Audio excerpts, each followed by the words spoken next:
Now, as promised, we're going to talk more about the latest Twitter row because the former footballer Stan Collymore has criticised Twitter for not doing enough to combat abusive messages.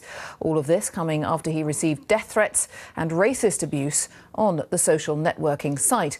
We'll be discussing it more in a moment with a technology writer, but let's just remind you of what exactly has gone on in relation to Stan Collymore. He says police are investigating the messages. They were posted after Collymore, who's now a pundit, suggested that the Liverpool striker Luis Suarez dived during Saturday's game against Aston Villa. All the details come from Sarah Campbell. Straight dive for Luis Suarez. They've robbed their way back into the game, I'm afraid. A typically forthright opinion from former footballer Stan Collymore on the gamesmanship of Liverpool striker Luis Suarez. He cheated and he dived to get a penalty. Forget the contact issue, it's not enough to knock over a toddler, never mind a professional footballer with wonderful balance that he chooses to use at certain times. But it was Stan Collymore's performance which provoked a torrent of abuse on Twitter. It's not just been racist abuse, of which there have been 10, 15 quite foul messages, but also threats of murder. I'm going to turn up on your doorstep and I'm going to murder you. That is, I would suggest, a fairly serious crime. And then if it happened on the street, action will be taken. Twitter are taking none. Twitter says it doesn't comment on individual cases, but Stan Collymore's complaint that not enough is being done to police social media is an increasingly common one. The online abusers are known as trolls, and as will be shown on tonight's Crime Watch programme, the police are taking the issue seriously. We can literally, and we have been talking about 2 to 3 hours of seeing something that's posted there, identifying the individual and knocking on their door, execute a warrant at their address, seize the equipment, and we'll prosecute them for the offence. And there have been convictions. After successfully campaigning to have Jane Austen on the £10 note, Caroline Criado Perez was subjected to sustained abuse on Twitter. 2 people will be sentenced on Friday for sending menacing tweets. The people who have been found represent the tiniest drop in the ocean. So, I think we're in a really bad situation here, frankly, and I really hope that this latest flare-up is going to force Twitter to really take some proper steps and put them in place so that they're there for every single person who gets abused on their platform. Olympic diver Tom Daley has been a frequent target for abuse on social media websites.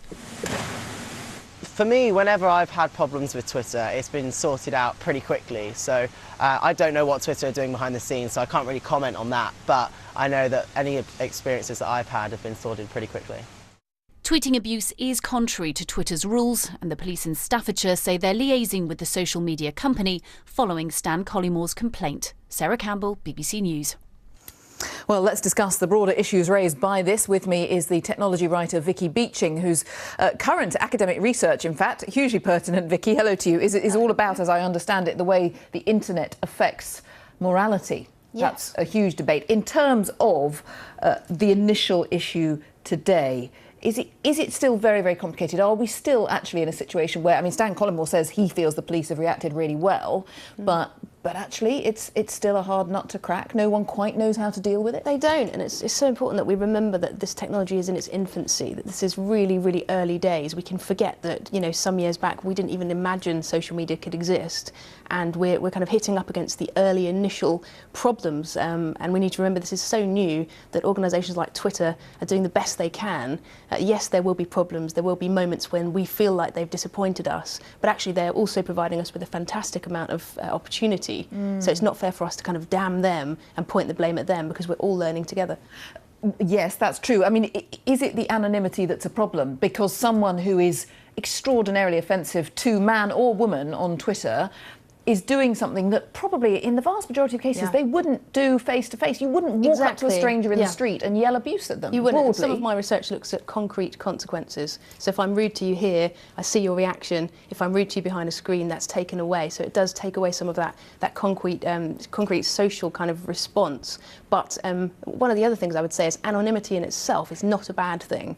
And anonymity can actually do a great deal of good. Think about the political activists who can't identify themselves and yet can speak out and can create revolutions, or victims of domestic violence. We mustn't actually see anonymity as the problem in the same way as we mustn't see social media as the problem. It's the way that we use these things. Therefore, this is the big question. where does the whole issue go from here? Because you hear someone like Tom Daley on one hand saying, people are rude to me, you just have to ignore it, you have to let it go. People were horrible to him when his dad died, for example. Yes. Caroline Criado Perez, who has gone through a horrific time, a really horrific time with death threats and more.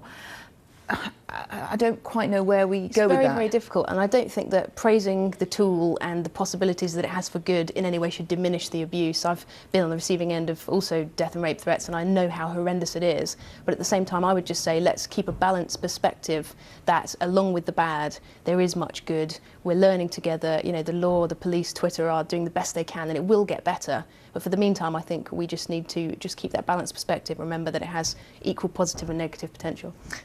Therefore, if anybody has something horrendous said to them, I mean, are you in the Tom Daley camp? Just let it go, just ignore these people? No, I don't think that abuse is ever acceptable. I've actually started to retweet my own abuse, following some advice from Caroline, that it's good to actually bring this out into the light, to shine light on it. Some would say trolls actually like that kind of publicity, but I think we need to actually not suffer in silence, not just accept that it comes with the territory. Because for many of us, Twitter is actually a workspace, isn't it, where we discuss our work, our writing, and we need to be able to go into that space without fear.